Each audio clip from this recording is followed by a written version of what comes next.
Hi everyone. Today in On Camera, I have the privilege to sit down with a very prominent person in the community. He was a 2018 Democratic candidate for Suffolk County Clerk of Courts Civil Business. He's a highly motivated graduate of Suffolk University Law School. He's an attorney, president and managing counsel, specializing in public law and estate planning.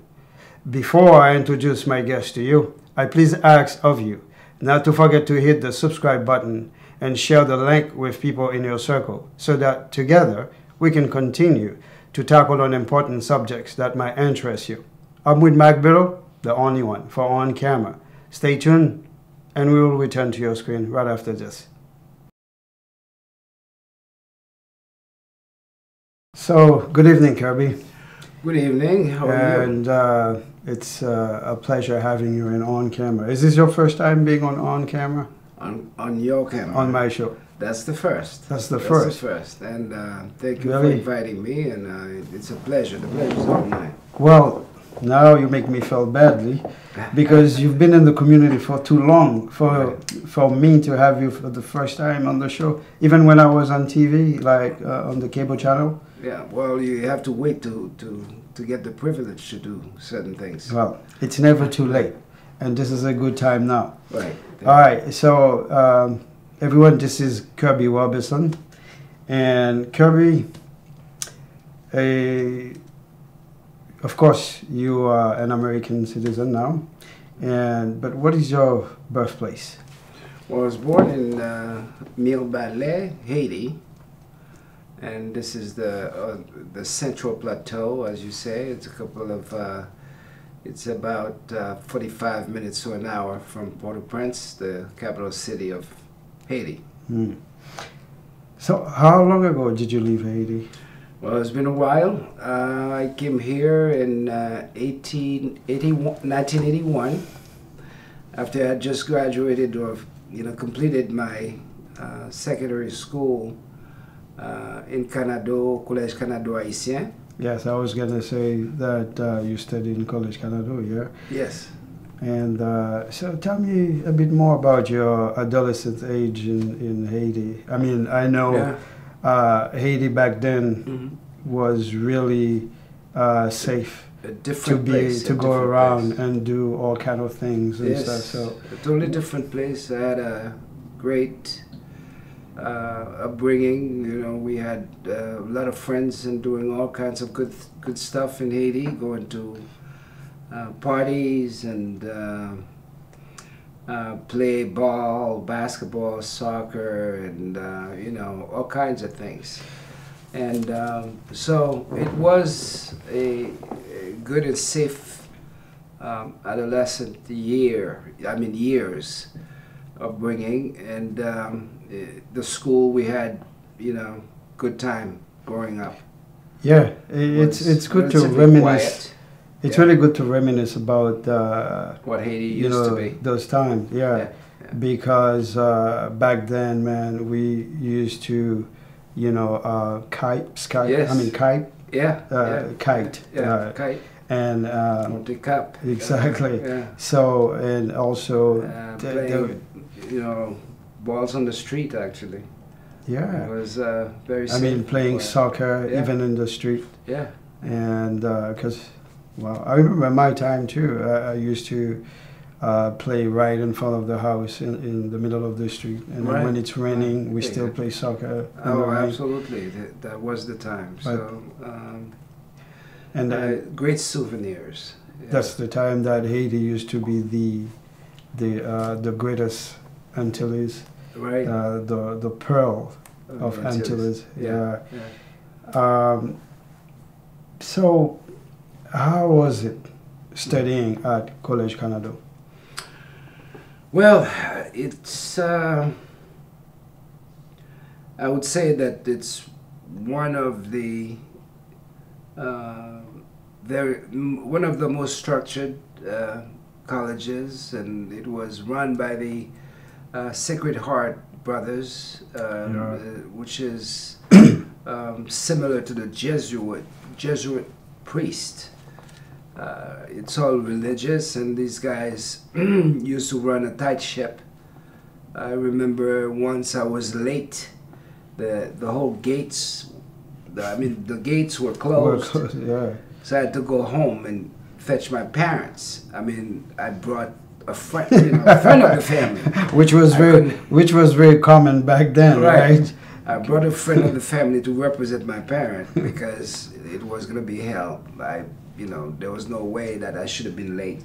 Yeah. So it was very strict, but it was good education because when I came to the United States, the first place I went to school was Roxbury Community College when it was in Dudley Street. I was already prepared. There was no transition because what I've learned in Haiti. Oh, so Yeah. it was at one point in Dudley? Yeah. Before it moved to next to Mass College of Columbus, Arts. No. Because it was on Huntington Avenue once. Yes. Because that's when I first came, I went there too. Okay. Yeah, I remember that. I remember that. It was but I never knew that it was. See, at the intersection of Blue Hill Avenue and Dudley Street. There's, right now, you can see the wall that's there, but the school was right there. Wow. So I spent a year there. I consider myself as an alum. It was actually a good experience because that was my first exposure to American schools. So after RCC, I went to Framingham State. At that time, it was called Framingham State College. Now it's Framingham State University. Okay. And I studied biomedical sciences at Framingham State. I spent 4 years there. Yeah. I graduated in '86 when the Challenger exploded. Oh, that was in 1986. That's when that happened, right? Correct. Yeah, because I remember seeing it on TV. Right. And everybody was shocked. Exactly. The teacher who died in the Challenger, her name was Krista McAuliffe. Yes, I remember that. She was supposed to be my graduation speaker. Oh, really? Yes. And that was the first female too ever boarded and the Challenger. Yeah. Yeah, and her mother spoke at my graduation because the fact that she was killed. I think it was in January. My graduation was in May. Wow. So it was something that marked the whole year when that happened because she was one of the very cherished alum for the school. Still within the education, that when you move up here and then you went to RCC, and right after that, that's when after RCC you went to Suffolk, right? After RCC I went to Framingham State. Framingham State. After Framingham State I went to Suffolk Law School. Exactly. Yeah. So when did you think of becoming or studying law? Originally, what was the first thing? Were you undecided? Exactly. The first thing that let me just say, when I left Haiti, I left in the summer of '81, in August. Before I left, I matriculated in the university for medical school. Okay. I was going to medical school if I stayed in Haiti. And when I left, I came here, my mind was still on medical school. Because the classes I took at RCC were sciences and math and stuff like that. I went to Framingham State, I got into biology.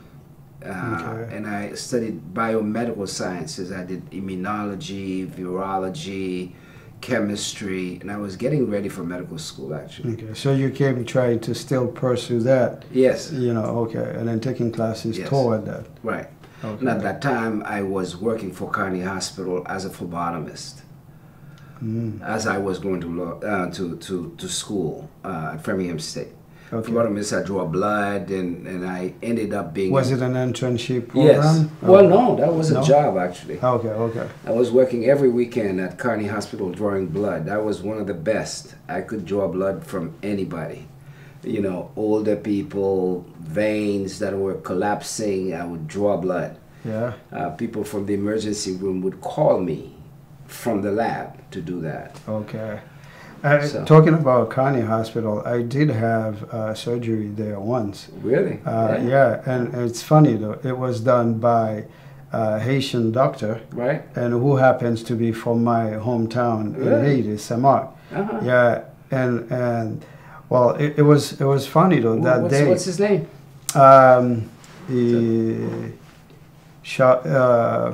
Charlot, I think. Oh, Dr. Shaw. Yeah, yes. Yeah. Cadet. Oh, yeah, Cadet, yes. sorry, He yes. went to Canada too. Oh, you did? Yes. Yeah. Yeah, Cadet went to Canada. I was proud the fact that Oh, he's not good. only he's from Saint-Marc, Yeah. and then he got to operate on me. Yeah. I didn't After know. that, it The became- funny thing is, I didn't know that until after. Right. Because what happened is, I remember coming.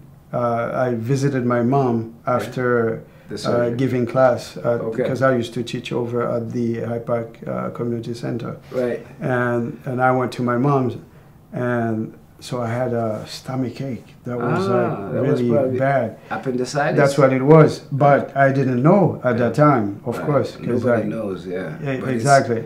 very And painful. so after that, I went out with my friend. Mhm. So we went to a restaurant. So while we went to Spinnaker on Mhm. Memorial Drive, you know, that restaurant, Right, that right, the right. floor That used turned to and turn, stuff. yeah. And when we were there, so we didn't like the food there. So, I mean, whatever we asked, they didn't have. So we decided to go to So Chinatown Right. and eat there. While I was there, we already ordered the food. The food came, and I started eating. The stomachache was like really hurting me.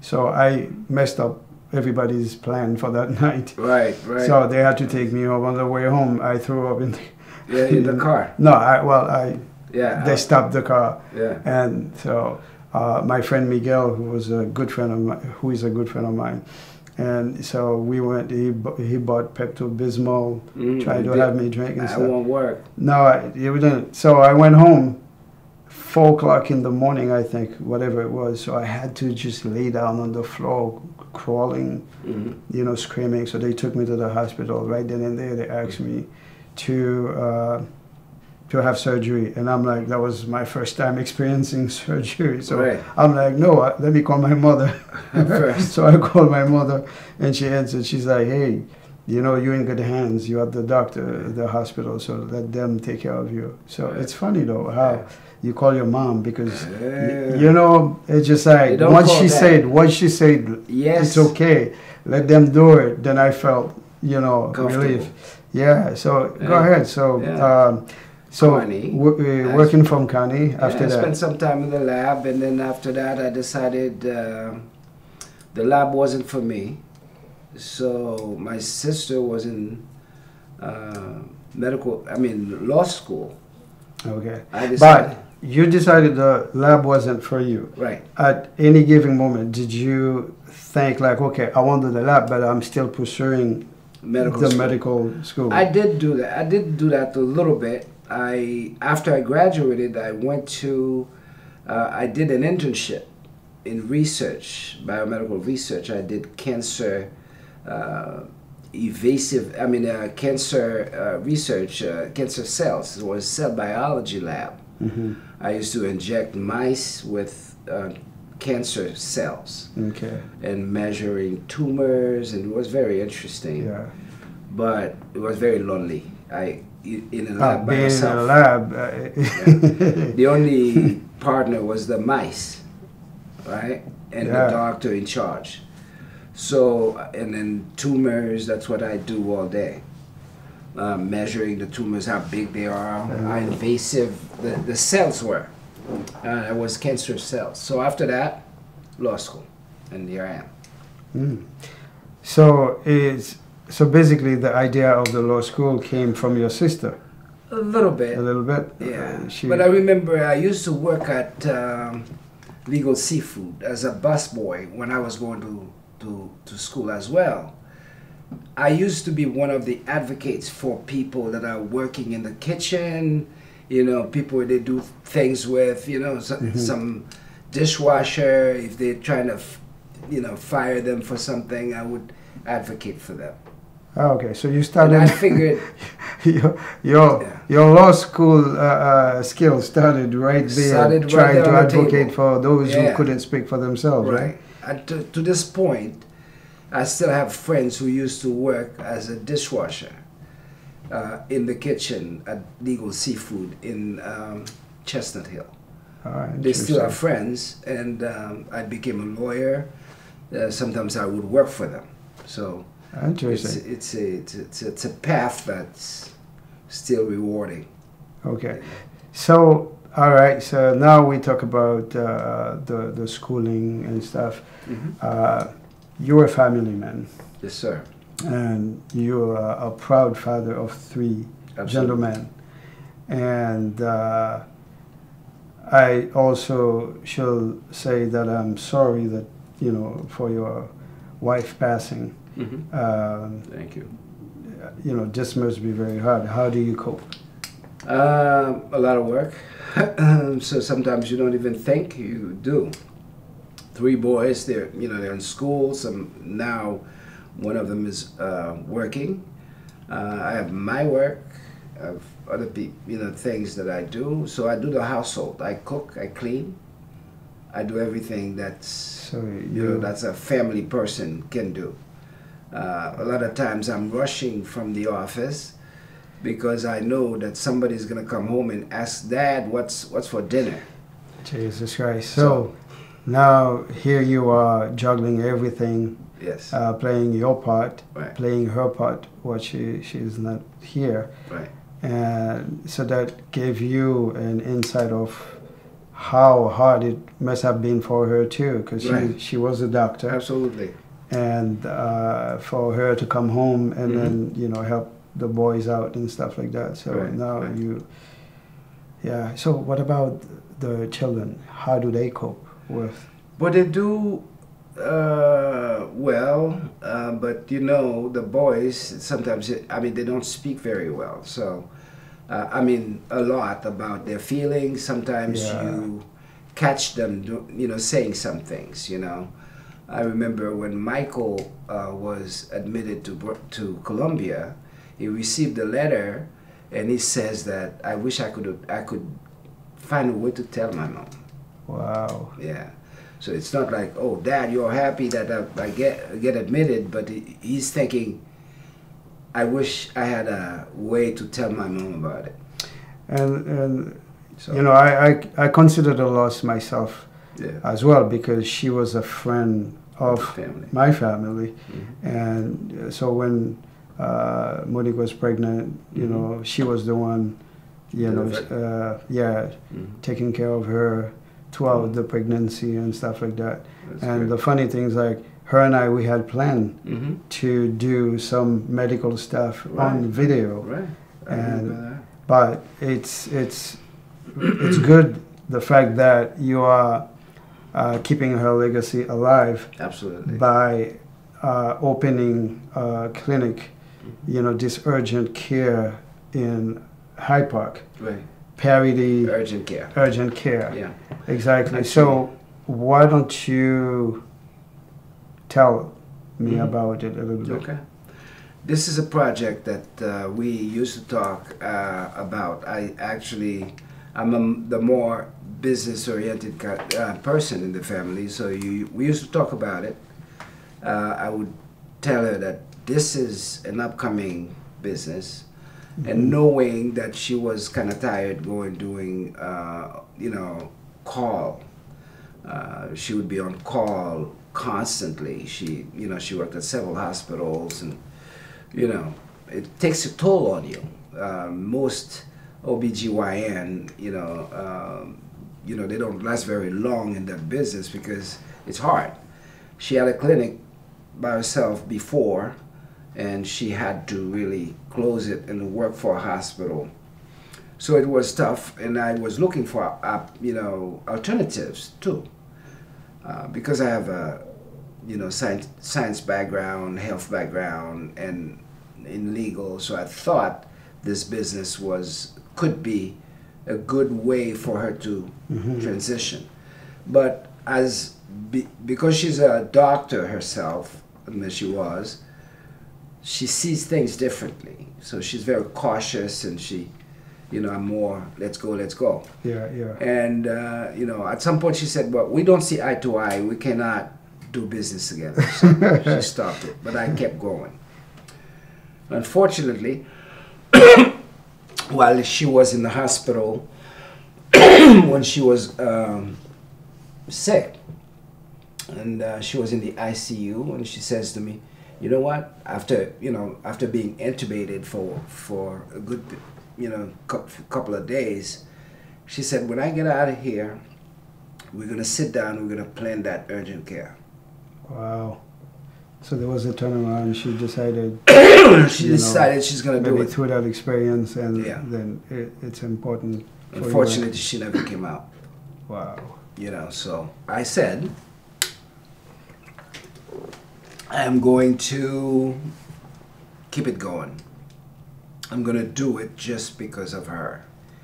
And being not a doctor, not a nurse, it's very hard to dive into this field.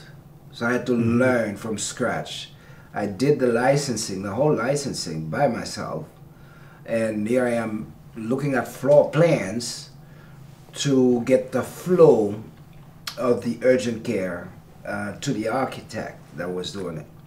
So I learned quite a bit. And all along, the only thing that was in mind, this is something that I'm doing in her name, in her honor, and in her memory. So this clinic is actually dedicated to her.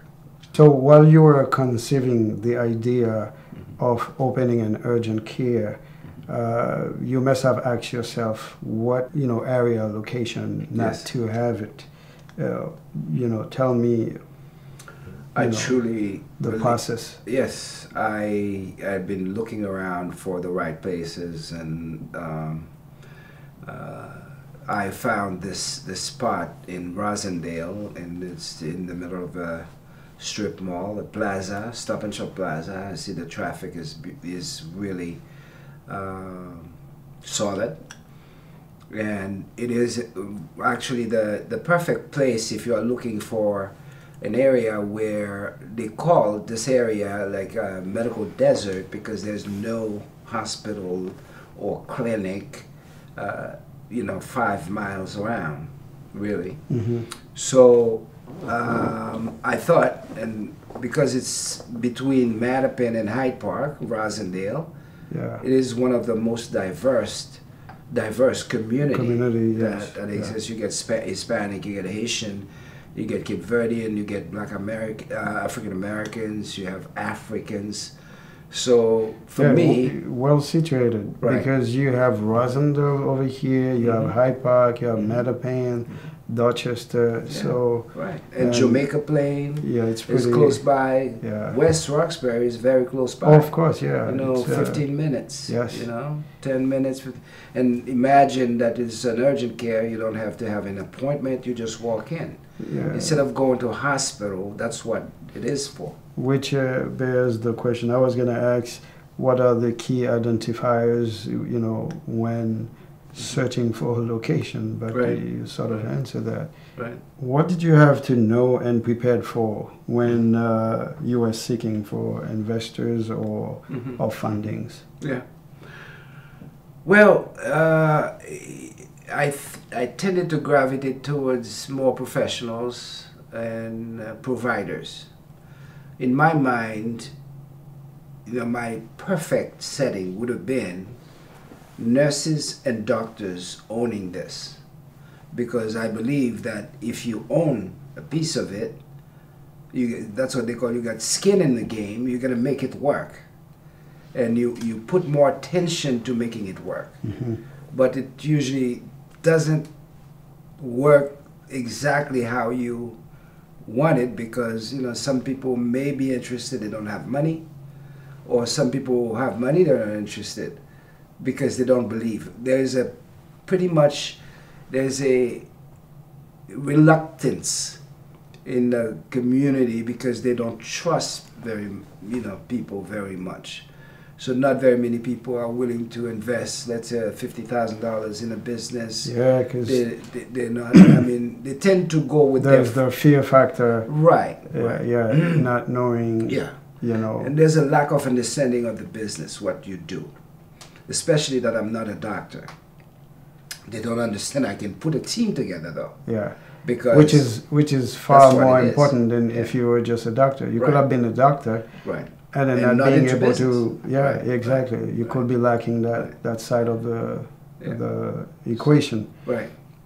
And so that's the part of the investing. So it has to be a lot of sweat and blood and personal things and assets and stuff like that. You have to believe in this business to do it. So it's been hard, but there's a lot of debts, but it's going.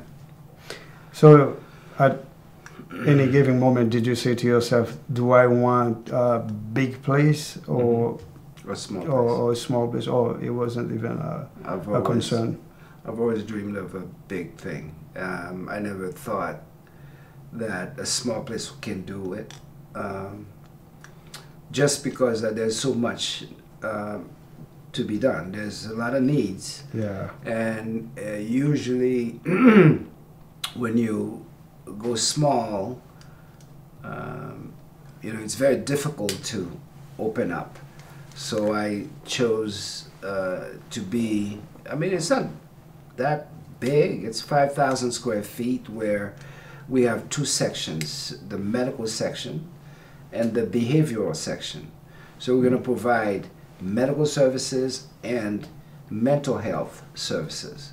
So it's big enough, and we plan on doing quite a bit of training for people in the community. It's essentially something for the community where, of course, we have to turn a profit to be able to pay where we are. Yeah, that's right. And, but cost of operation. Yes. To keep it running. Yes. Yeah. I start already making invitation to local schools, kids that want to have internship, kids who want to go into the field of medicine, nurses, medical assistant. I just talked to a few of them earlier today who are interested in the medical field. They ask me about medical assistant. What do they do? I would talk about what they do because I'm trying to hire some. I'm not trying, I have hired a couple because we are open from 8 a.m. to 8 p.m.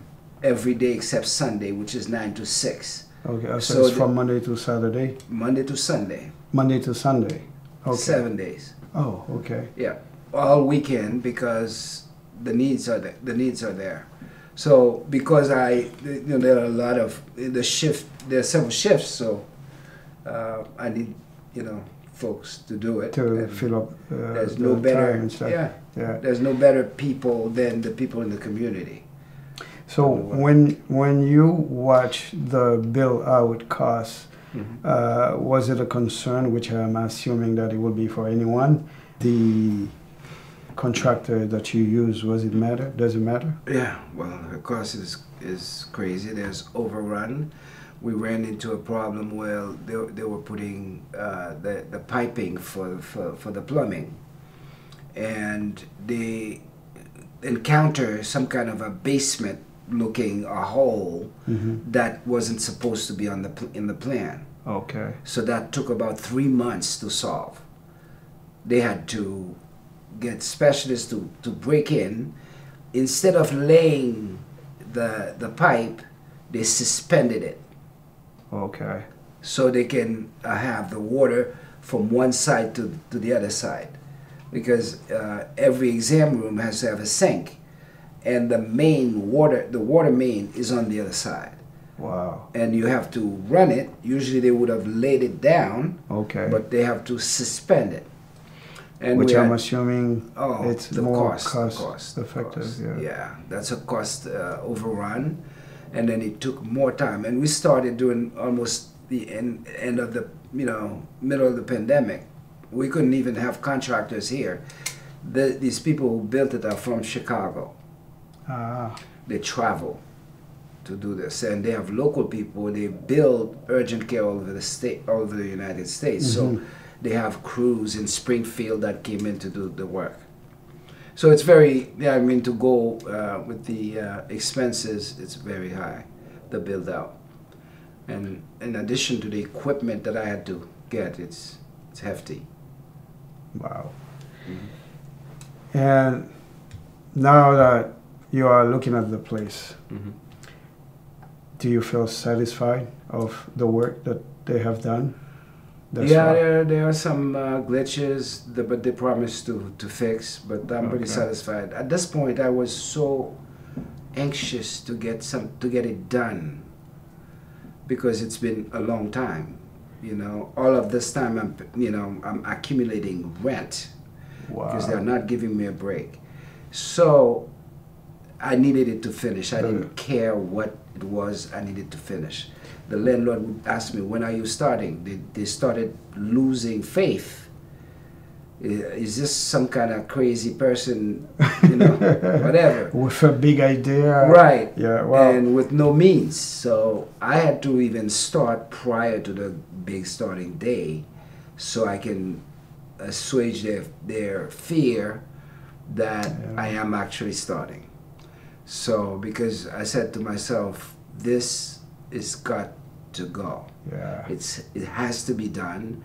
This is a commitment that I made to myself, and that I promised Gabby. Yes, I was gonna say that. Yes, and the kids are watching. And that's what they call. You don't want to fail. Yeah, you don't want to start something, especially whatever I have is there, so I'm spending their money, right? Yeah. And there's nothing left, right? Yes. I can't run. Once you start, you can't run. So that's where I am. But I'm pretty satisfied with what's there. You know, in my opinion, it's a beautiful place. Thank you. It's very huge. It's big. Yes. And so I'm sure once the people start going there to get, you know, the care that they need, they're going to realize that it's a very comfortable place. It's big.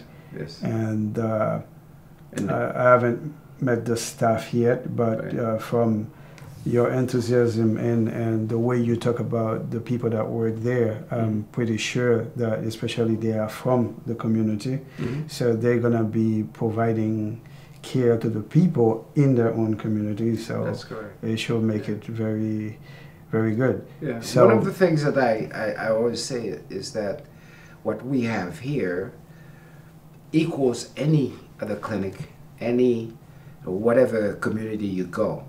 So we're not doing anything substandard. If you go to Newton, you're going to find something similar, the same structures, the same cleanliness. It's going to be the same. We're going to keep it. We hope to make it the pride of the community. We hope to make it so that when people come, they know that it's not like a rinky-dinky place where somebody's trying to do something. We have done it, and it has to work. So why don't we just show the people the place? Beautiful. All right? Thank you. We'll be back after this.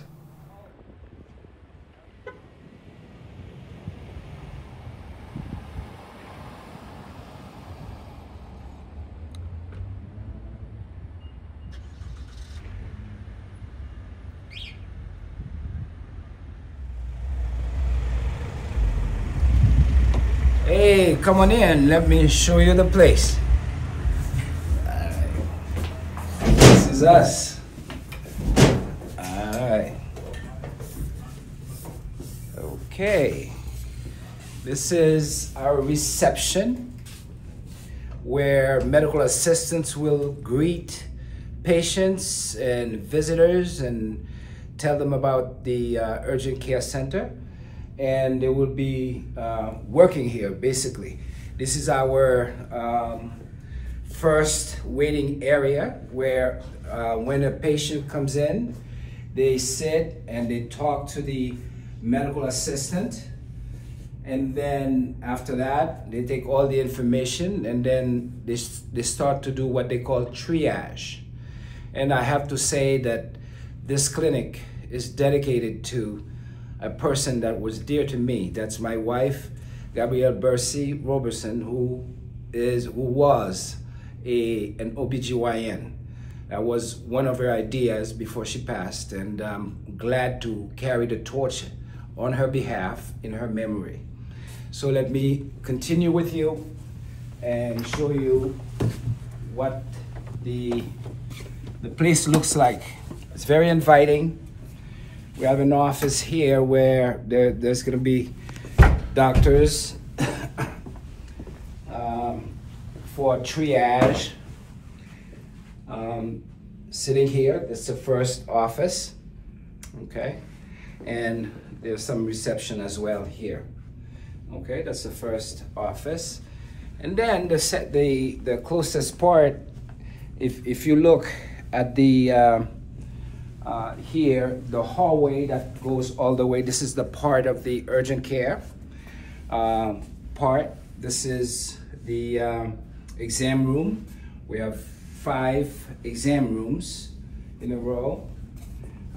This is here, the nurses station, where the nurses or the doctors that are serving the patients are going to go through charts and putting in exactly what the treatment is and stuff like that. That's what they do on a regular basis.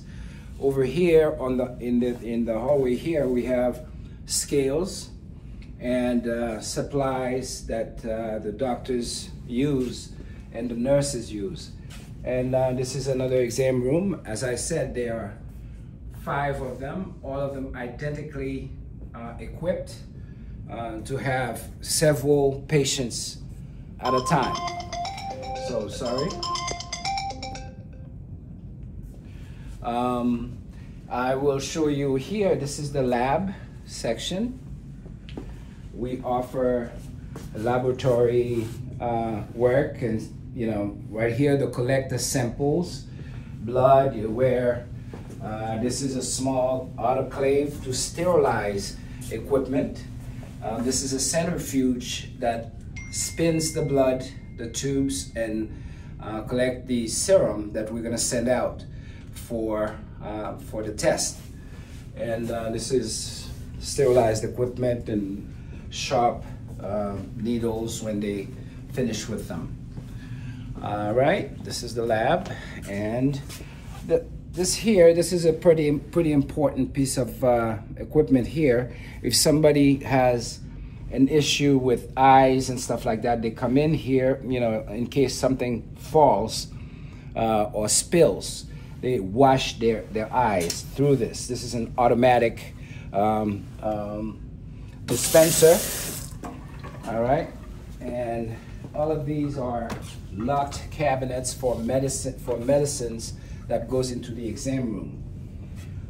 This here is an electronic scale and height measurement.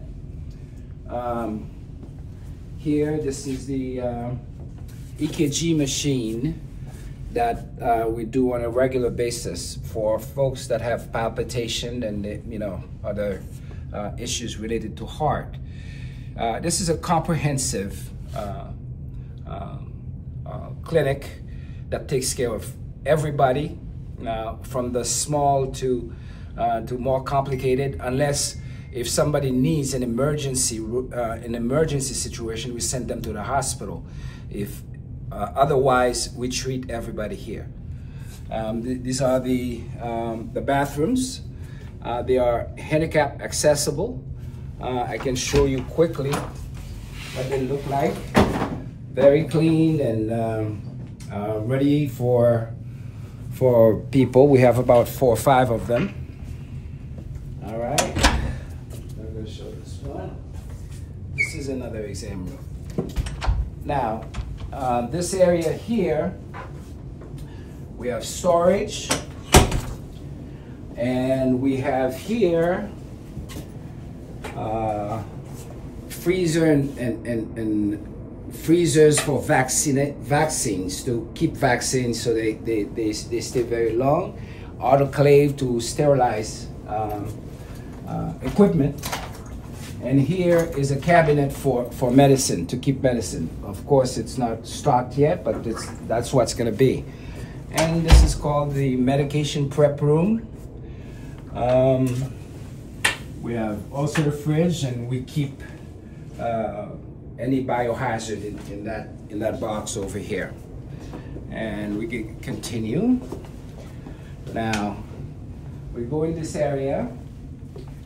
This is what the lounge room for the staff looks like, where you know, people take their break and, you know, go and write reports if they need to. This is a storage area where we keep equipment for lab coats and all. Okay. Now, this is the X-ray department. This is a very, very important piece of equipment in our operation, because most of the urgent cares don't have X-rays in place. So we offer X-rays for minor fractures and other issues involving bones and other related skeleton problems. Okay, and we're gonna go. This was the section for medical, meaning urgent care medical. And as we continue, I'm going to tell you that this urgent care is one of the first ones that has both licenses, one medical and one for behavioral health. That deals with anxiety and all kinds of disorder that has to deal with mental illness. So we offer therapy, we offer medication management, and a few other diseases that have to deal with mental health. This is a section for mental health. Okay? We have here the conference room that we will be having meetings and probably sometimes group therapy sessions and all that. Bathroom again, handicap accessible, very spacious. Okay, and this is an office where a therapist will be seeing patients, and very quiet. We have the noise machine that keeps the noise out, so the therapist can talk to patients without being disturbed. This is another office that we also do telehealth, where the patients can be away, and then we are the provider is on the telephone or on screen talking to them about what the issues that they have. Now, this is the other waiting area where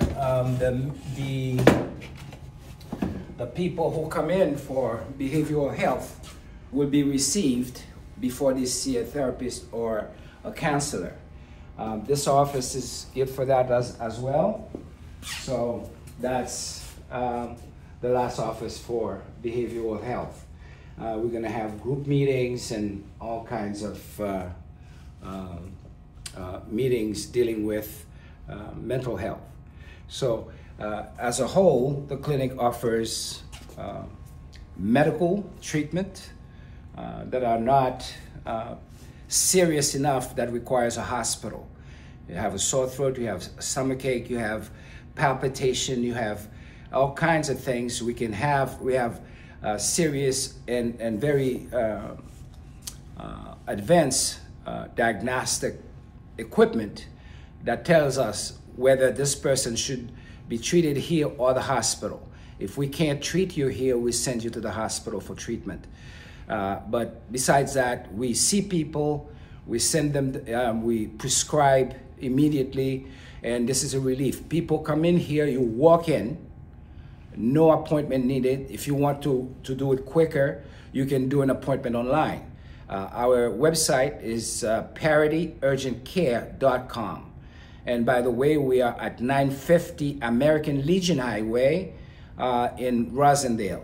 This is the piece of American Legion Highway that is sandwiched between Hyde Park Ave and Commons Highway coming from Mattapan. Both are accessible to the bus, the T. You can take a bus from Mattapan, it drops you off right there. This is the Stop and Shop Plaza, everybody knows it. Or coming from Mattapan or Forest Hills, they drop you off right there. You can ask any, wherever you are, you tell them where you're going, they will tell you what bus you can take. So you don't need to drive. And if you drive, I hope you can see, we have a parking lot that takes a lot of cars. So there's no problem, you drive, you walk, take the bus, you come in here, we're gonna serve you.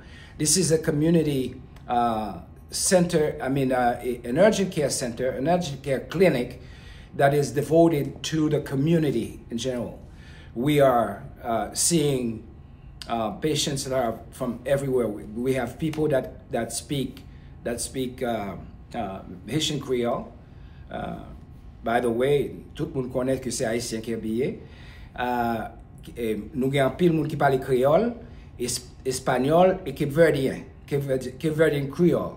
So this clinic is designed with in mind that we are in a community that is diverse. Anybody from this community who walks in, they're gonna get treatment, they're gonna be well treated, they're gonna be talked to with respect that they are due. And these are the folks that we have, the providers, are from the community. So you're gonna be treated by people from the community. We have a logo, not a logo, but a motto that says, you receive care from people who care. People in your community that is gonna be caring for you. So we hope that this place is gonna be your home, because that's what we want it to be. When you come in here, you don't like something, you tell us and we'll fix it. There's nobody who can treat you badly, disrespectfully.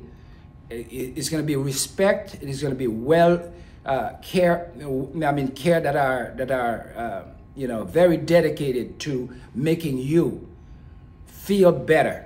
We want to care for you. Parity Urgent Care is a community urgent care. It's a urgent care for the neighborhood.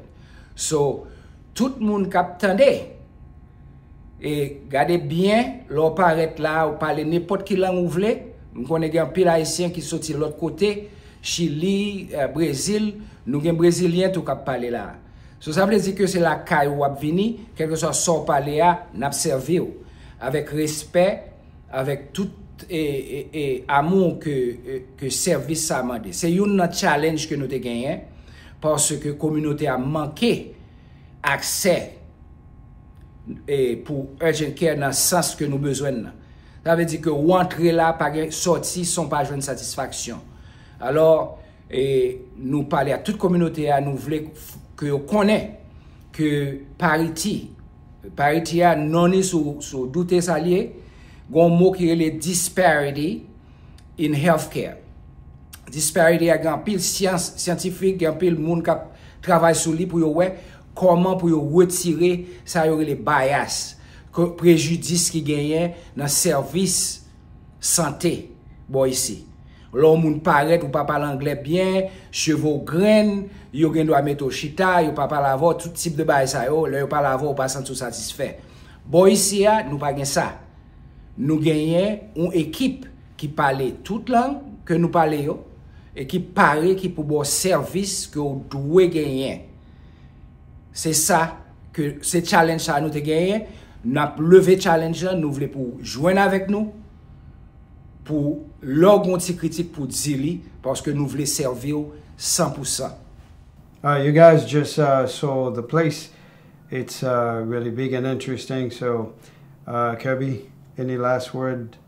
Bon, c'est ça last word. Bon, il y a une place là. Et je crois que la communauté a supposé très satisfait pour une place comme ça parce que et moi voulais pour servir comme home pour communauté à quelque soit problème yo gagne mental ou physique et bah comme ça pour venir et nous avons un team, une équipe médicale qui est très poussée, qui paraît pour eux. So, je crois que m'a dit welcome anytime of the day from 8 to 8 p.m. 8h du matin pour 8h du soir chaque jour. Excepté dimanche, n'a pour ouvrir à 9h, n'a fermé à 6h pour clean place là, mais son place que il n'y a pas besoin d'hésiter, vous parlez créole, parlez anglais, quel que soit son palais, vous doit venir et n'observer. So, il y a pour tout le monde. Il y a pour tout le monde. Tout le monde a besoin. C'est ça. Well, Kerby, it was a pleasure having you on camera, and I'm hoping this is not the first time only. This is not the last time. And so I will have you again, because we have important issues besides the clinic to talk about in the community. And I hope you can make it on our grand opening, which is this coming Friday? This coming Friday on the 22nd of November. Okay. Hopefully you can make it. And what is the time of the opening? It starts at 12, and we make it like an open house. People can come. Okay. All the way to 6 to have a tour and to talk to providers to see what they do. Oh, interesting. So if you work from 7 to 3, you have an ample time to still go. If you work until 4, you still have 2 hours left to make it. Yes. So don't hesitate. Visit the Parity Urgent Care. It's in Rosendale. Yeah, 950 American Legion Highway. Yes. All right. All right. It was a pleasure. Beautiful. Thank you so much for the invitation, and I think that people will be happy about with the clinic. All right. So you heard it from Kerby Roberson, and have a good night until the next time. I'm with Mac Bill.